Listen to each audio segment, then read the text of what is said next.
Shalom and good day. This is Tehillim29 back again for some DC reviews, and in these DC reviews I'll be covering Action Comics 1095 as well as Adventures of Superman issue 6, I believe it is. I'll now get things ready and organized for the first one to be reviewed. So first things first, does this cover in any way, shape or form connect to something that is happening inside with the story? It certainly does, to which I give it a 7 out of 10, to which we get to follow one of Clark Kent's friends by the name of Pete in the story. So as the story begins, we get to see some of the things that his friend Pete has actually witnessed in relation to Clark Kent. Maybe even suspecting that he is Superboy. As things advance in the story, we get to see how Superboy has also, Lana Lang and Pete have a bit of a discussion together until they get a bit of interference. Until last but not least, we start to move towards the end of the story.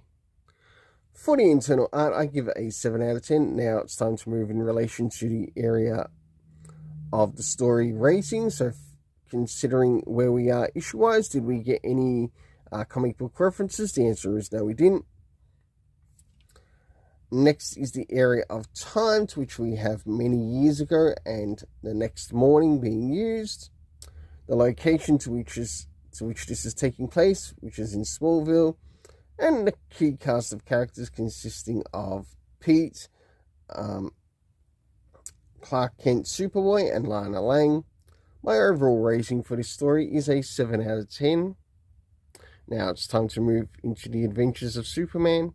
So as we move into the Adventures of Superman, does this cover in any way, shape or form connect to something with something that's happening inside with the story? It certainly does, to which I give it a 7 out of 10. Next is the area of the internal art, as we have a look around the beginning, the middle, and of course the end, and also what's happening story-wise with the characters. As the story begins, it starts off in the area of the past, which would move to some of this one's present as well, and we get to see the character of Superman and a couple of others.